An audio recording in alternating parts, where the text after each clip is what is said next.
देव आजही तुमच्या हातच्या कण्या खायला तयार आहे, पण आम्ही विदुर काका व्हायला तयार आहोत का?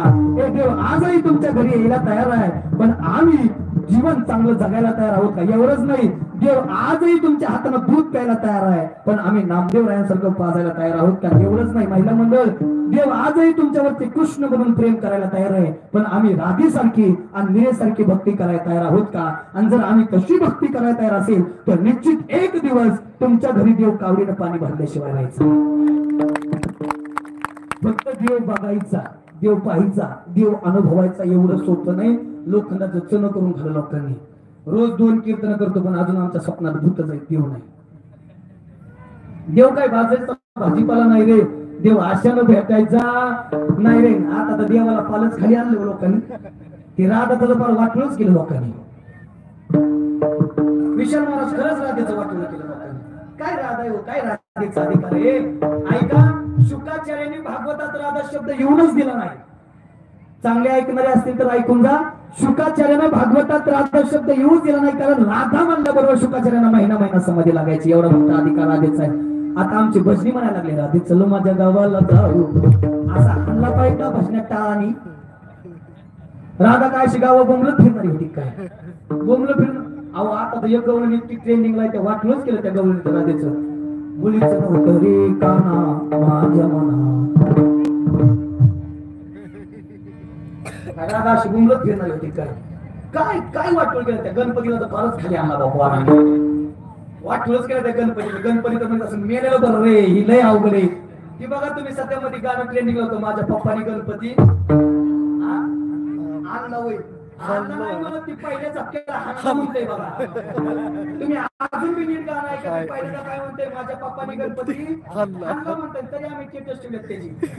आम्ही त्याच्यावरती आक्षेपच घ्यायला पाहिजे होता. आमच्या देवाची टीका ती बाबा.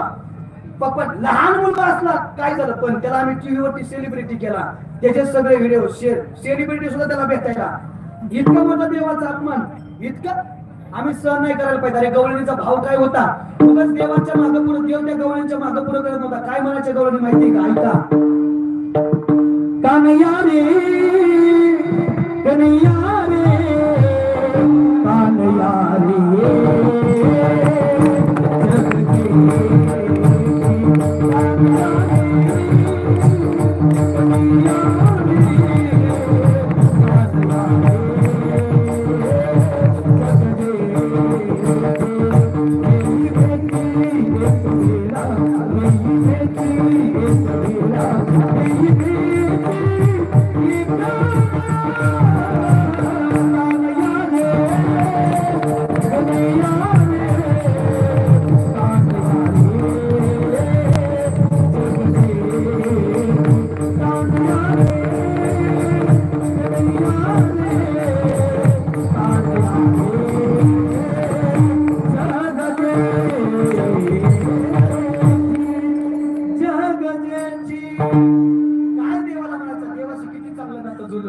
तेव्हा देव त्यांच्या मागे पुढे करत होता.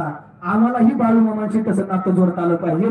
देव आमचा बाळूमामा आमच्या मागे पुढे केल्याशिवाय राहणार नाही. ऐका, आमची सगळ्याच्या अमावस्येची वारी चालू असेल. काही जण अमावस्येला आदमापूरला जात असतील, काही जण मामाच्या भाग्यावरती जात असतील. ऐका, एखाद्या वेळेस नाही भाग्यावरती जात आलं, एखाद्या अमावस्येला नाही, एखाद्या वेळेस आदमापूरच्या वारीला जात आलं, टेन्शन घेऊ नका. सर्वगती राम दे हा दे एक सूर्य प्रकाशक सहस्रश्मी किंवा विठ्ठल जरीच तरी भरला निता ठाव नाही उरला, आजीने दृष्टीने पाहिला विठ्ठलची. विठ्ठल नाही जाता आला आदमापूरला, टेन्शन घेऊ नका. पण आपल्या गावात एखादा तरी जात असेल, त्याला सांगा, ए मामाला माझा निरोप पाठव. नाही मामांची यावेळेस भेट घेता यायची, नाही यावेळेस मामांचं दर्शन घेता यायचं, नाही यावेळेस मामांच्या आदमापूरला जाता यायचं. पण ऐकून जाना, माझ्या मनातला भाव त्या बाळूमामांपर्यंत पोहोचवा. आणि एकदा का मनातला भाव बाळूमामांपर्यंत पोहोचला की तुमची वारी पूर्ण झाली. म्हणजे कसा भाव पोहोचवा माहितीये का? ऐका, जरी जाता आदमापुरा निरोप माझा घेऊन जा.